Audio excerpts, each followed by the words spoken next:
ओम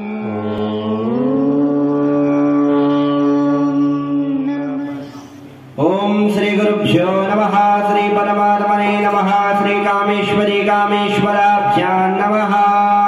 ओम वंदे वंदारु मंदारं वृंदावन विनोदितं वृंदावन कलानाथं पुरुषोत्तमद्भुतम्।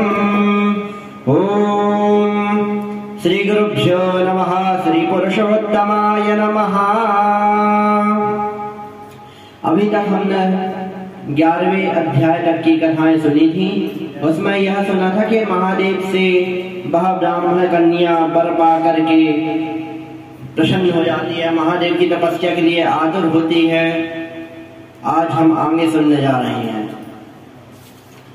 महादेव से वर पाकर महादेव अंतर ध्यान हो गए थे, तो उनके बाद नारद जी बोलते हैं भगवान नारायण से कि नारद जी बोले कि हे प्रभु, वह वर पाकर वह ब्राह्मण कन्या महादेव के वचन सुनकर क्या बोली, कैसे रही, कहाँ पर रही।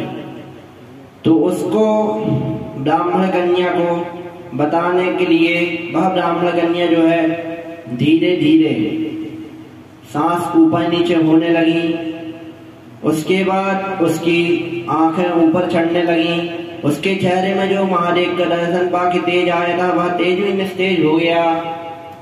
उसके बाद जो है भगवान शंकर उसको बोले कि तुम्हारी अभी मृत्यु हो जाएगी, तो उसकी मृत्यु हो गई। उसके बाद द्रुपद नामक एक राजा थे, वह अपने यज्ञ करने की सामग्री इकट्ठा कर रहे थे। उसके बाद वह यज्ञ करने के लिए जैसे ही उद्यत हुए, उन्होंने यज्ञ प्रारंभ किया और बीच यज्ञ में यह ब्राह्मण कन्या उस यज्ञ कुंड से उत्पन्न हो गई। सोने के समान दैदीप्यमान इनका चेहरा, तेज। सभी भारत के राजाओं को बुलाया गया। यह बालिका जो है बचपन में छोटी नहीं हुई, उत्पन्न होते समय सीधे युवती हुई है। इसके बाद इसको स्वयंवर के लिए भारतवर्ष से अनेकों राजा आए, भीष्म युधिष्ठिर भी आए और उनको निस्तेज कर कर अर्जुन उस द्रौपदी नामक एक कन्या को प्राप्त कर लिया। उसके बाद दुशासन के क्रूर वचन सुन करके वह द्रौपदी के बाल पकड़ के दुशासन उसके क्रूर वचन सुनकर उसको भरी सभा में उसके बाल पकड़कर उसको जमीन में गिरा दिया। उसके बाद भगवान श्री कृष्ण बोलते हैं कि मैं उस पर ध्यान नहीं दे रहा था, क्योंकि उसने पुरुषोत्तम मास की अवहेलना की थी। मैंने उसको मतलब पुरुषोत्तम मास को अपना पूरा ऐश्वर्य प्रदान करके उसको अपना बनाया हूँ, और यह उसकी अवहेलना की, इसीलिए मैं ध्यान नहीं दे रहा था।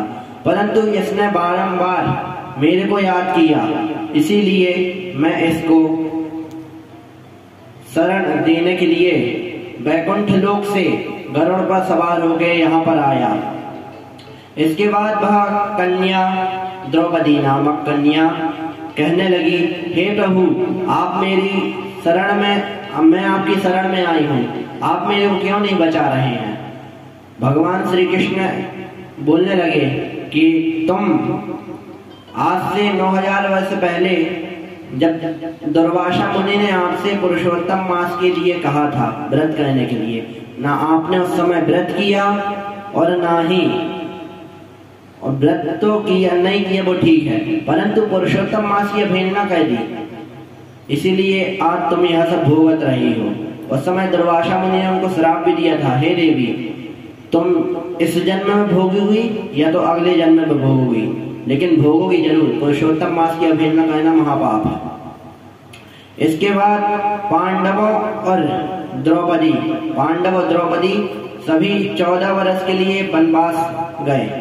14 वर्ष वनवास में उनके पहले भगवान श्री कृष्ण ने उनको बताया कि तुम लोग पुरुषोत्तम मास का व्रत नियम अनुष्ठान नियम पूर्वक करो, इससे तुम्हारा जो राज्य हड़प लिया गया है वह तुमको दोबारा वापस मिल जाएगा।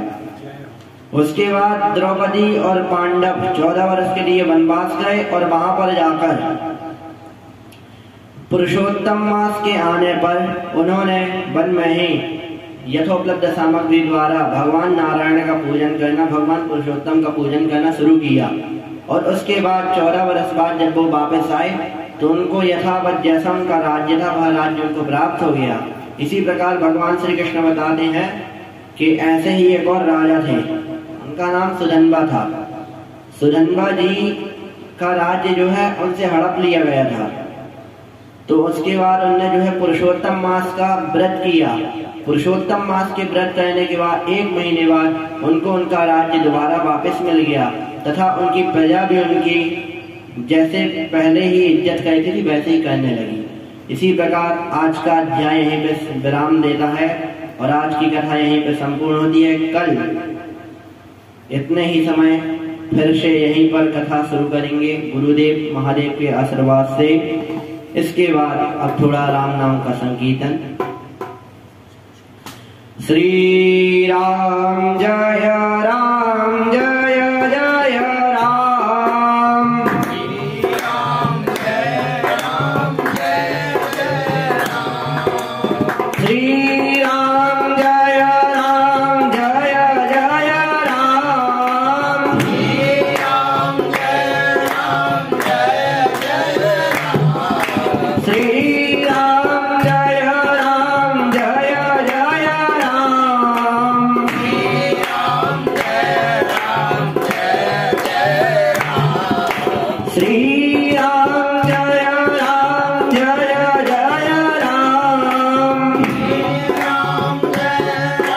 जय जय राम।